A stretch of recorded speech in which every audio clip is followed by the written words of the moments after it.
అంటే బంగారపు గోడలు ఉండేవట. ఎప్పుడున్నావు మనం ఈ కథ? బంగారం గోడలు ఉన్నాయి, బంగారపు సింహ ఇళ్ళు ఉన్నాయని ద్వారకలో విన్నాం అన్నమాట. ఇప్పుడు ఎక్కడ సముద్రంలో మునిగిపోయిందని పరీక్షలు చేస్తున్నారు, టెస్టులు చేస్తున్నారు బంగారం కోసం పరిశోధనలు. అక్కడ విన్నాం. మళ్ళీ మగధ దేశంలో మళ్ళీ ఇప్పుడు వింటున్నాం.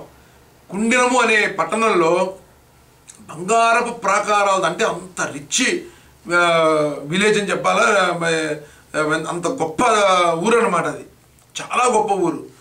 అటువంటి ఊళ్ళో సిరి సంపదలతో కుండినటువంటి ఆ పట్టణమందు చారుమతి అని ఒక స్త్రీ ఉన్నది. ఈవిడ చాలా మంచి ఆవిడ. ఎందుకు చారుమతి అంటే, ఇప్పుడు పురాణ కాలం నుంచి ఎంతోమంది ఉన్నారు. కొంతమంది పేరు ప్రాముఖ్యంగా వస్తుంది. ఎందుకో తెలుసా? ఇంతమంది దేశంలో ఉన్న ఒకడే ఎందుకు అధ్యక్షుడు అవుతున్నాడు? అతను బాగా సమర్థుడయ్యుండి, బాగా పని చేయగలిగేవాడయ్యుండి, ప్రజల్ని పిలవగానే పలికేవాడయ్యుండి, ఇలా ఎన్నో మంచి మంచి క్వాలిటీస్ ఉన్నవాడిని ప్రజలు ఎన్నుకొని ఆయన అధ్యక్షుడిని చేస్తున్నారు. ఇన్ని కోట్ల మందిలో ఒకటిగా నిల్చోబెడుతున్నారు. అందుకని అతని పేరు ఈ ప్రపంచం మొత్తం వ్యాప్తం అవుతూ ఉంటుంది. ప్రతివారు చెప్పుకుంటూ ఉంటారు ఆయన ఆయన అని. అలానే మన కుటుంబంలో కూడా జనరల్గా, ఇది దేశం సంగతి, కుటుంబంలో కూడా ఎవరో ఒకళ్ళు ఉంటారు. వాళ్ళ వల్ల కుటుంబానికి పేరు వస్తుంది. వాళ్ళు ఎంతో కుటుంబాన్ని జాగ్రత్తగా చూసుకుంటారు. కుటుంబం అంటే చాలా అభిమానంగా ఉంటారు. ఇలా వీళ్ళ వల్ల కుటుంబం మొత్తం కూడా వాడు ఉండబెట్టండి మేము అనుకుంటారు. ఎందుకని? వాళ్ళంత స్పెషల్ అన్ని రకాలుగా కూడా. అలానే ఆ ఊళ్ళో చారుమతి అని ఒక స్త్రీ ఉంది. ఆవిడంటే అందరికీ వీరాభిమానం, చాలా అభిమానం. ఎందుకంటే ఆవిడ అందరికీ ఆదర్శంగా ఉండేది. ఇంట్లో అన్ని పనులు చేసుకునేది, చక్కగా సాంప్రదాయంగా ఉండేది, పద్ధతిగా అన్నీ ఏం చేయాలో దైవ పూజలతో సహా A to Z అన్నీ చేసేది. నలుగురికి సలహాలు చెప్తూ ఉండేది మా మధు గారి లాగా. ఇలా ఎంతో చక్కగా ఉన్నటువంటి ఆ చారుమతి అంటే అందరికీ అభిమానం. అందుకని అందరూ ఆవిడ చుట్టూ చేరేవాళ్ళు. ఎప్పుడు చారుమతి చారుమతి, ఎవరింట్లో ఫంక్షన్ అయినా పెళ్ళైనా పేరెంట్ అయినా చారుమతి ఉండాలి. ఎందుకంటే మంచి మాటలు చెబుతుంది, అన్నీ తెలుసు ఆవిడకి, లేదా తెలుసుకుంటుంది, అత్తమామలకి సేవ చేస్తూ ఉంటుంది, భర్తకి ఏం కావాలో చూసుకుంటుంది, చక్కగా ఉంటుంది, పిల్లలకి ఏం కావాలో ఇలా హాయిగా ఉంటుంది. అందుకే అందరూ ఆవిడ ఫాలో అవుతూ ఉండేవాళ్ళు. అయితే ఒకనాడు ఈ చారుమతి యొక్క చేసిన పనులు, ఈవిడ యొక్క ప్రేమ భక్తి ఇవన్నీ చూచి వరలక్ష్మీదేవికి ఈవిడ మీద అనుగ్రహం కలిగింది. అప్పటికి చారుమతికి బాగా ఆస్తిపరురాలు కాదు, డబ్బు లేదు, ఏదో కుటుంబం గడిచిపోతుంది అంతే. ఈ చారుమతి అందరికీ అభిమానం ఉంది. ఇంతమంది మనుషులకు అభిమానం కలిగితే దేవుడికి అభిమానం కలగదా? అందుకని ఆ తల్లికి అభిమానం కలిగింది. ఆవిడేం చేసింది? ఈవిడ అనుగ్రహించాలనుకుంది. ఒకరోజు ఈవిడ అన్ని సేవలు చేసి అయిపోయి రాత్రి విశ్రాంతి తీసుకుంటే ఈవిడ కల్లోకి వచ్చింది అమ్మ. వచ్చి చారుమతి, రేపు శ్రావణ మాసంలో శుక్రవారం రోజున నీవు వరలక్ష్మి అనే పేరుతో వరలక్ష్మి వ్రతం చేసుకో. ఈ వ్రతం కనుక నువ్వు చేసినట్లయితే నీకు ఏది కోరుకుంటే ఆ సర్వ సుఖాలు ప్రసాదింపబడతాయి అని చెప్పి ఎలా చేయాలో ఏం చేయాలో ఆవిడకి కల్లోనే చెప్పి టక్కమని మాయమైపోయింది ఆ తల్లి. ఎప్పుడైతే వరలక్ష్మీదేవి మాయమైందో చూచింది ఈ చారుమతి. ఉదయాన్నే వెంటనే లేచింది. చూస్తే చుట్టూ ఎవరు లేరు. కానీ ఆ మువ్వల శబ్దం, కాళ్ళకున్న గజ్జల సౌండ్ ఇవన్నీ విన్నది. నిజమే అనుకుంది. ఉదయాన్నే లేచి భర్తకి అందరికీ చెప్పింది. అందరూ విన్నారు. ఎందుకంటే ఈవిడంటే అందరికీ అభిమానం కదూ, ఈవిడ మాటలన్నా, ఎందుకంటే ఆచరణ ఉంటుంది చెప్పటమే కాకుండా. అందుకని అందరూ అన్నారు, ఓకే శ్రావణ మాసంలో వచ్చే 2వ శుక్రవారం రోజున ఈ వరలక్ష్మి వ్రతాన్ని చేసుకో, తప్పకుండా చేసుకోమ్మా అని భర్త, పిల్లలు, భర్త, మామ అందరూ, పక్కన వాళ్ళు, ఎదుటి వాళ్ళు, ఇంకా మిగిలిన వాళ్ళు అయితే స్నేహితులు, అమ్మ మేము కూడా జాయిన్ అవుతామని అందరూ ఎంకరేజ్ చేశారు. దాంతో అందరు ఎదురు చూస్తున్నారు, ఎప్పుడు శ్రావణ మాసం, ఎప్పుడు శ్రావణ మాసం, ఎప్పుడా అని. వీళ్ళ నోముల పంటగా శ్రావణ మాసం వచ్చింది.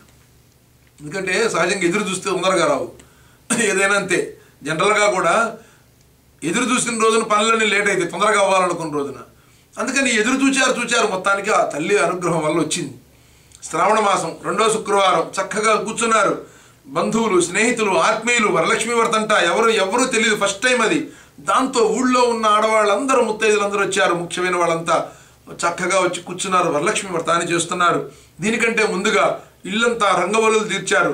ఎందుకంటే పూర్వం మట్టి నేలలు కదూ, పేడ తెచ్చారు, అలికారు, ముగ్గులు పెట్టారు. బ్రహ్మాండంగా తయారు చేశారు. చుట్టూరు మామిడాకులు కట్టారు, అరటాకులకు అరటి చెట్లు కట్టారు, బ్రహ్మాండంగా అలంకరించారు. ఇంటిని దేవాలయంలాగా అలంకరించారు. ఎప్పుడైతే ఈ రకంగా అలంకరించారో అందరూ కూర్చున్నారు. అందరూ కూడా ప్రశాంతంగా ఎటువంటి విచారం లేకుండా అంటే అందుకే చెప్పారు పూజలప్పుడు అసలు నువ్వేం ఆలోచించకూడదు, ఇంకా పూజ తప్ప ఇంకేమీ ఆలోచించకూడదు. అందుకే పూజ రోజు నాకు ఈ చెత్తగోలే, ఈ సమస్యలే, గొడవలే, రకరకాల ప్రపంచం. ఈ ఒక్కరోజన్నా ఏ ప్రపంచం జోలి పోకుండా నువ్వే ప్రపంచంగా నన్ను నిలిచేటట్టు చూడవయ్యా అని చెప్పుకుంటూ చేసేది పూజ. అలా కాకుండా అప్పుడు కూడా ఆ డైరెక్షన్స్ కోసమని, ఆపనలని, భోజనాలని, ప్రసాదాలని ఏదో ఒక గోలతో మనం ఆ కాసేపు కూడా భగవంతుని ఎందుకు మనస్సు నిలపలేకపోతున్నాం. కానీ వీళ్ళు మాత్రం మొత్తం ఏ విచారం లేకుండా అందరూ వచ్చేసారు. టయానికి అందరూ కూర్చున్నారు. ఇంకా ప్రశాంతంగా పూజలు లీనమయ్యారు. హాయిగా పంతులు గారిని పిలిచారు.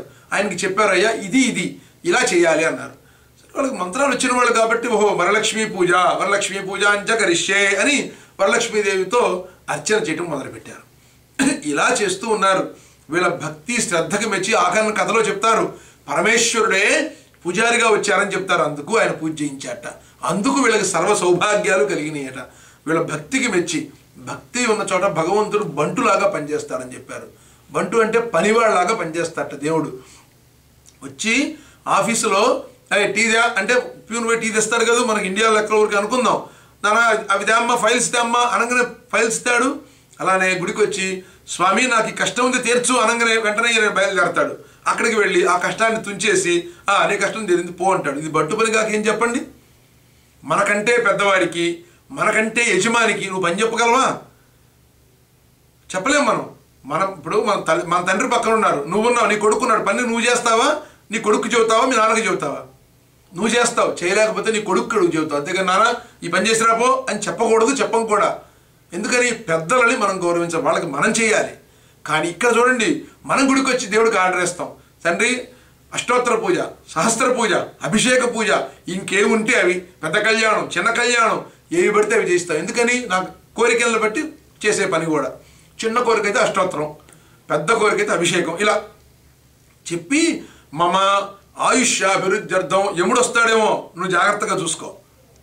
అయిపోయింది. ఇప్పుడు ఈయన పని ఏంది? యముడిని రాకుండా నిన్ను కాపాడాలి. ఈయన నీకు కాపలా, దొంగలు పడకుండా కాపాడాలి. డబ్బులు ఉద్యోగం ఇబ్బంది అవుతుందేమో, ఉద్యోగం పోకుండా కాపాడాలి. ఇదంతా ఎవరు చేస్తారు ఈ కాపలా పనంతా? అందుకని ఆయన బంటు, నేను ఒక పాట విన్నా, బంటు రీతి సేవ ఇయ్యవా అని అడుగుతాడు. బంటులాగా పనిచేస్తాట భగవంతుడు. నిజమైన భక్తుడికి, అందరికీ కాదు సుమా, అంత భక్తిని నువ్వు ప్రదర్శిస్తే ఆయన నీకు బంటులాగా, పనివాళ్ళలాగా ఏ పని చెబితే ఆ పని చేస్తాట. ఇది అదని కాదు, నువ్వు చేయలేని ఏ పని అయినా సరే ఆయన చేసి పెడతాట. అందువల్ల పరమేశ్వరుడే వీళ్ళ భక్తికి మెచ్చి పూజారిగా వచ్చి కూర్చున్నాడు. ఇంకేంటి పూజ? పూజ ఎక్కడ అవాంతరం జరుగుతుంది? బ్రహ్మాండంగా జగద్విఖ్యాతంగా ఆయన ఆనందంగా పరవశించిపోయి పూజ చేస్తున్నాడు. లక్ష్మీదేవి తన చెల్లెలు లక్ష్మి గురించి పూజ చేస్తున్నాడు పరమశివుడు. ఈ రకంగా వాళ్ళు బ్రహ్మాండంగా అలంకారాలు చేశారు. ఆ రోజు వరలక్ష్మీదేవి ఏ రకంగా చెప్పిందో కల్లో అన్ని సెట్టింగులు చేసుకొని బ్రహ్మాండంగా. అందుకు విందు, ఇప్పుడు మండపం హంగుగా ఉండాలి. పెళ్ళికొడుకు పెళ్లి కూతురు ఎంత బాగున్నా మండపం సరిగ్గా లేదనుకోండి, ఆ డెకరేషన్ సరిగ్గా లేకపోతే ఏముంటుంది? పెళ్ళి శోభ ఉండదు. అందుకు పెళ్లి మండపాలు అందంగా అలంకరిస్తున్నారు. అలానే అమ్మని పిలిచాము, అంత అమ్మని వచ్చినప్పుడు మండపం ఎంత ఘనంగా, ఎంత హంగుగా ఉండాలి. ఉంటే అది ఇంకా హంగు పెరుగుతుంది. అందమైన అమ్మాయి ఇంకో పట్టుచీర కట్టుకుంటే ఇంకా అందంగా ఉన్నట్టు అమ్మ కూడా, అమ్మ వచ్చినప్పుడు మండపం అందంగా ఉంటే ఆ మండపం ఇంకా శోభగా ఉంటుంది, ఆ ఇల్లు శోభ అవుతుంది.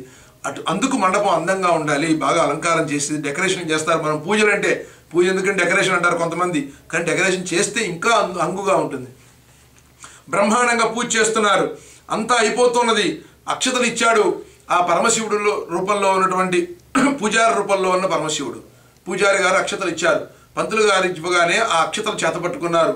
పద్మాసనే భగవతే ఆ శ్లోకం చెప్పుకుంటూ 3 ప్రదక్షిణాలు చేయమన్నాడు ఆ పంతులు గారు. యాని కానిచ పాపాని ఒక ప్రదక్షిణం చేశారు. చేసేటప్పటికి అప్పటి వరకు నిశ్శబ్దంగా ఉంది. ఆయన చక్కగా పూజ చెప్తూ ఉన్నాడు. పూజ చేస్తూ ఉంటే ఇంత కూడా శబ్దం లేదు. మనం పూజ చేసుకుంటుంటే పక్కన ముచ్చట్లు. పూజ మనకి ఎలా చేసుకోవాలో చెప్తున్నారు పూజ ద్వారా. పరమశివుడు పూజ చేస్తుంటే, అందుకే బ్రాహ్మణో వై సర్వా దేవతాః అని వేదం చెప్పింది.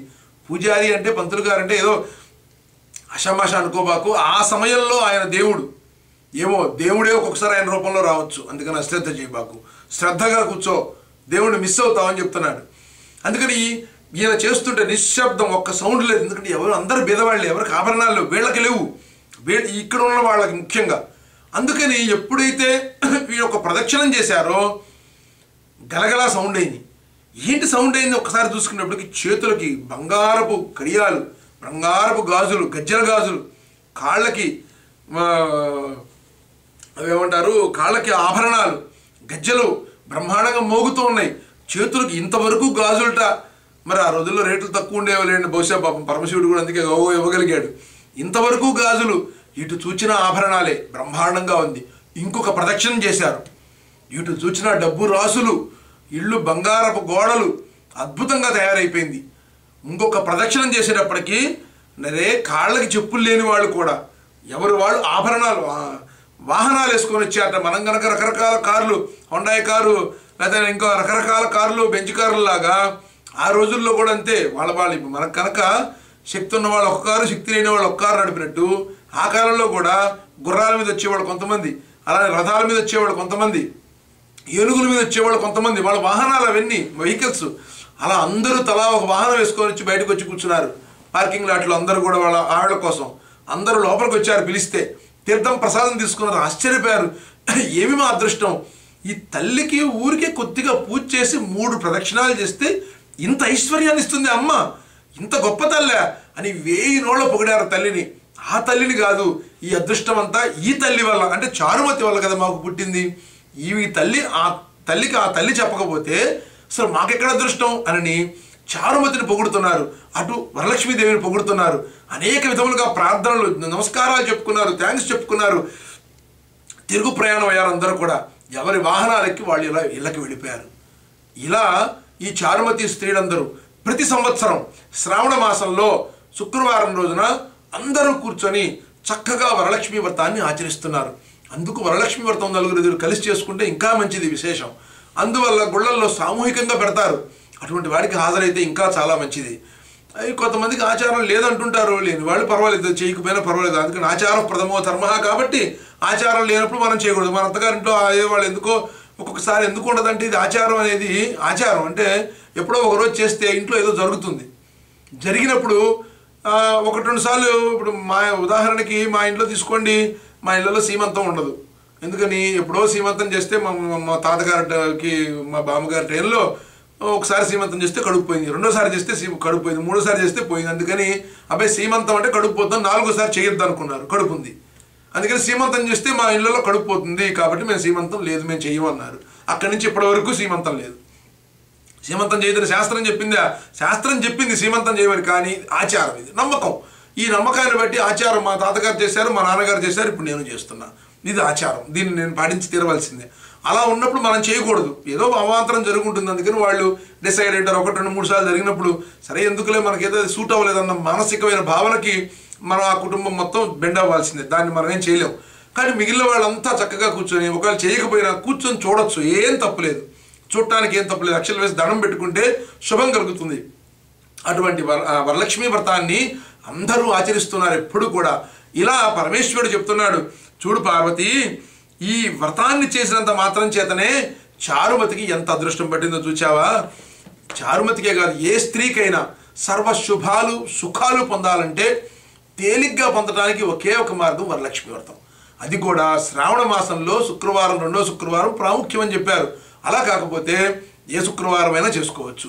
ఈ శుక్రవారం రోజున వరలక్ష్మి, అంటే ఆ వారం కుదరలేదు కదండి ఇక మేము చేయం అనకుండా, ఏదో ఒక వారం కనీసం అసలు కొట్టకుండా మంచిది కాదు, అందుకని చెబుతున్నా అన్నమాట. ఇలా శ్రావణ మాసంలో శుక్రవారం రోజున ఎవరు ఈ వరలక్ష్మీ వ్రతాన్ని ఆచరిస్తారో, భక్తి శ్రద్ధ ఇది మిస్ అవ్వబాకండి, గుర్తుపెట్టుకోండి. ఇది లేకుండా మీరు ఎంత పట్టుచీర కట్టినా ఉపయోగం లేదు, ఇది లేకుండా నేను నగలు వేసినా ఉపయోగం లేదు. అమ్మ దాన్ని చూస్తుంది, ఈ బిడ్డ ఎంత భక్తిని ఖర్చు పెట్టింది, ఎంత శ్రద్ధను ఖర్చు పెట్టింది అనేది చూస్తుంది ఆ అమ్మ. దీన్ని బట్టి నీకు వరాలు ఇస్తుంది. వాళ్ళు ఎంత చూపిస్తే అన్ని వరాలు ఇచ్చి ఉండాలి. ఇంత చూపించి మీరు కూడా అటువంటి వరాలని ఆ అమ్మ మీకు ప్రసాదించాలని, మీరందరూ పొందాలని, మీరు సర్వ శుభ సుఖాలతో హాయిగా దీర్ఘ ఆయురారోగ్యాలతో జీవించాలని, దీర్ఘ సౌమంగళిగా ఉండాలని బిడ్డల్ని కోరుకుంటూ, ఆ వరలక్ష్మీదేవి యొక్క అనుగ్రహం మీరు పొందాలని కోరుకుంటూ వరలక్ష్మీ మాతాకు జై. ఇప్పుడు ఆ అక్షతలు కలశం దగ్గర వేసి నమస్కారం చేసుకోండి. ప్రార్థన నమస్కారం సమర్పయామి. అయిందా? అక్కడ అమ్మ దగ్గర తోరం ఉంది, ఆ తోరణం తీసి ఆడవాళ్ళు చక్కగా కుడి చేతికి కట్టుకోండి. కట్టుకున్నారా? ఎందుకంటే పెళ్ళిళ్ళల్లో ఎడమవైపు కడతారు, రక్షలు ఎప్పుడు కుడివైపు కట్టుకోవాలి ఎవరైనా సరే, రక్షగా కట్టుకునేవన్నీ కూడా, అందుకు కుడివైపు కట్టుకోమన్నా. సరే, కొంతమంది ఆచారంగా ఎడమవైపు కట్టుకుంటారు, ఎందుకంటే అర్ధనారీశ్వర తత్వంలో పరమేశ్వరుడు పార్వతీదేవికి సగభాగం తీసుకున్నాడు. అంటే పార్వతీదేవి కుడి భాగం మొత్తం పోయింది పరమేశ్వరుడిలోకి, పరమేశ్వరుడికి ఎడం భాగం మొత్తం పోయింది. అందుకే మగవాళ్ళకి ఎడం చేతిలో బలం ఉంటుంది, మగవాళ్ళకి కుడి చేతిలో బలం ఉంటుంది, ఆడవాళ్ళకి ఎడం చేతిలో. ఎందుకంటే ఆడవాళ్ళ సగభాగం ఇటు పోయింది, మగవాడి సగభాగం పోయింది. అందుకని మిగిలింది ఈ రెండే, ఇది పురుషుడు, ఇది స్త్రీ. అందుకని స్త్రీకి ఎడం చేతిలో బలం ఉంటుంది, ఒక చెయ్యే కాబట్టి. పురుషుడికి కుడి చేతిలో బలం ఉంటుంది, అందుకని ఒక చెయ్యే ఉంది కాబట్టి, ఉన్న చెయ్యి ఇది కాబట్టి, ఇది స్త్రీకి చిహ్నం కాబట్టి ఈ చేతికి కంకణం కడతారు పెళ్లిలో కూడా. అందుకనే మగవాడికి ఈ చేతిలో కడతారు. ఇది మామూలుగా అయితే అటువంటి దీక్షలకి ఎడం వైపు కడతారు. రక్షలు అంటే మనల్ని కాపాడటానికి ఆ తల్లి గుర్తుగా కట్టుకునేవి కుడివైపు కట్టుకుంటారు అందరూ కూడా, ఎవరైనా సరే. ఇది ఆచారాన్ని బట్టి కొంతమంది మారుతుంటారు, కొంతమంది పెద్దలు లేదు ఎడమవైపే కట్టుకోమన్నారు. మీరు ఎలా అవకాశం ఉంటే అలా చేసుకోవచ్చు. కానీ శాస్త్రం ప్రకారం రక్షలన్నీ కుడివైపు కట్టుకోవాలి, దీక్షలు ఇచ్చేటప్పుడు మాత్రం ఎడమవైపు కట్టుకోవాలి. అయినా కట్టుకొని వాయన దానం అందరూ కూడా వాయనాలు ఇచ్చుకోండి. ఆ తల్లి అక్షతలు కొన్ని శిరస్సును వేసుకోండి కలశం దగ్గరవి. వరలక్ష్మి ప్రసాదం శిరసా గృహామి, మీరు వేసుకోండి. అందరికీ తలా 2 అక్షతలు ఇవ్వండి, ఎత్తున వేసుకోమనండి. పూజారి గారు అంటే ఆయన వేస్తారు మీకు తలా 2, లేదా మీరు వేసుకోండి. శతమానం భవతి శతాయుః పురుషస్య తేంద్రియ ఆయుష్యేవేంద్రియే ప్రతిష్టతి. ఆ వరలక్ష్మీదేవి యొక్క అనుగ్రహంతో సర్వశుభాలు సుఖాలు కలిగి హాయిగా మీరు జీవించాలని మనస్ఫూర్తిగా కోరుకుంటూ ఉన్నాం. మీ పనంతా అయిపోయిన తర్వాత భోజనానికి ముందు ఆ కలశాన్ని కొద్దిగా అలా కదిలించండి, ఉద్వాసన. ఓం యజ్ఞేన యజ్ఞమైదంతరే వాస్తాని సర్వాణి ప్రథమాన్యా సన్మదేహనాకం మహిమానశ్చదంతే త్రపూర్వే సాధ్యాసంతి రేవాః. తీర్థం ప్రసాదం తీసుకున్న తర్వాత కలశాన్ని కొద్ది కదిలించండి. యథాస్థానం ప్రవేశయామి. శుభమస్తు.